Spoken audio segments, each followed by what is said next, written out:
नमस्कार दोस्तों, मैं एस्ट्रोलॉजर विकास कुमार आपका अपने चैनल पर हार्दिक अभिनंदन करता हूं। जैसा कि आप सभी जानते हैं कि 1 मार्च 2022 को शिवरात्रि आ रही है, तो आज हम बात करेंगे शिवरात्रि पर होने वाले उपाय और टोटकों के बारे में। आप सभी जानते हैं भोलेनाथ बहुत ही भोले हैं। उन्होंने भस्मासुर जैसे असुर को भी वरदान दे दिया था। आज मैं आपको कुछ ऐसे टोटकों के बारे में जानकारी देना चाहूँगा जो आपकी मनोकामना पूर्ण कर सकें। जिनकी प्रमोशन नहीं हो रही है, प्रमोशन हो जाए, और जिनकी शादी में रुकावट है वो शादी जल्द से जल्द उनकी हो जाए, और शत्रु से जो परेशान है उनके लिए भी मैं एक बहुत अचूक उपाय बताऊंगा।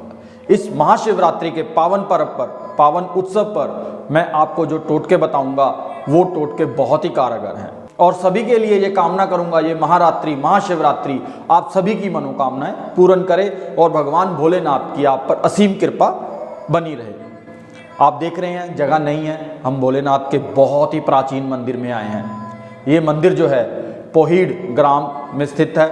ये लुधियाना और मलेरकोटरा के बिल्कुल सेंटर के तकरीबन सेंटर में स्थित है। लुधियाना से 25 किलोमीटर और मलेरकोटला से 15 किलोमीटर की दूरी पर है। लुधियाना और मलेरकोटला रोड हाईवे रोड है, उसके बीच में सेंटर में ये स्थित है। इस मंदिर का जो इतिहास है 300 साल से भी ज़्यादा पुराना है। ये मंदिर जो है तपस्या पीठ के नाम से भी जाना जाता है, जहाँ पर जो साधु थे तब बहुत ही तपस्वी साधु थे। उन्होंने काफ़ी लंबे समय तक यहाँ पर तप किया है। यहाँ जो हम बैठे हैं यहाँ पर, उसके नीचे एक गुफा हुआ करती थी। उस गुफा में बैठ के वह साधु कई सालों तक तप करते रहे हैं।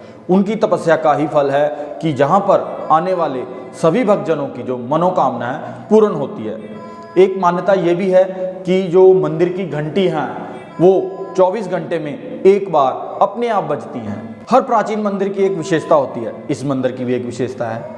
जिन लोगों की, जिन लड़के लड़कियों की शादी नहीं हो पा रही है, उनके लगन बांधे हुए हैं, या किसी ग्रह पीड़ा के कारण उनकी शादी में रुकावट है, तो उनके लिए ये मंदिर में आना बहुत ही सौभाग्यशाली होगा। इस मंदिर के अंदर आप 2 झाड़ू, तिलों वाले झाड़ू और 2 लड्डू, उनको मौली बांधकर आप अगर मंदिर में चढ़ाते हैं तो चट मंगनी पट विवाह हो जाता है। ये मान्यता जो है, आप अगर मंगलवार और शनिवार को ये स्पेशल करते हैं उपाय, तो बहुत ही अच्छा रिजल्ट मिलता है। मैंने खुद भी ये अनुभव किया है। इस मंदिर में जिन भक्तजनों को भी मैंने भेजा है, उनकी सभी की मनोकामनाएं पूर्ण हुई हैं। इस मंदिर की एक और विशेषता है कि जहाँ पर जो भी भक्तजन देसी घी या फल जो चढ़ाते हैं, उनकी मनोकामना शीघ्र पूर्ण होती है। मुझे प्रधान सेवक अश्विनी शर्मा जी ने बताया कि इस मंदिर में बहुत पुराने समय से कभी डालडा घी, जो पावन पर्व पे भंडारे लगते हैं, उनमें कभी भी डालडा घी या रिफाइंड यूज़ नहीं हुआ। शुद्ध देसी घी ही हमेशा प्रयोग में लाया गया है। मेरी तरफ से और प्रधान सेवक अश्विनी शर्मा जी की तरफ से एक विशेष आमंत्रण आप सभी के लिए, नज़दीक के एरिया के लिए, जो भी जहाँ पे आना चाहे उनके लिए एक विशेष आमंत्रित है कि शिवरात्रि को यहाँ पे भंडारा भी लगेगा, और शिवरात्रि को यहाँ पर पूरा दिन पूजा चलती है, और रात को, पूरी रात को भोलेनाथ का जो है जागरण चलता है। उसमें भी आप अपनी जो है हाजिरी जरूर लगाएं। तो चलिए अब हम बात करते हैं उपायों के बारे में। पहले उपाय के बारे में बात करते हुए बताना चाहूँगा कि आप सभी जानते हैं जो भगवान शिव को अभिषेक किया जाता है, तो जैसे महाशिवरात्रि का पर्व आ रहा है, तो उस दिन आप दूध से, जल से, शहद से, घी से और शर्करा यानी चीनी से जो भगवान शिव का अभिषेक कर सकते हैं। ऐसा अभिषेक करने से पहले आपने जल चढ़ाना है, उसके बाद दूध चढ़ाना है, फिर दोबारा से जल चढ़ाना है, फिर उसके बाद आपने दही चढ़ाना है, फिर जल चढ़ाना है, फिर उसके बाद से आपने शहद चढ़ाना है, फिर जल चढ़ाना है, और फिर उसके बाद आपने घी चढ़ाना है, फिर जल चढ़ाना है, और फिर उसके बाद आपने चीनी चढ़ानी है, और फिर जल चढ़ाना है। ऐसा करने से कि बहुत जल्द अगली शिवरात्रि से पहले आपकी मनोकामना पूर्ण हो जाएगी।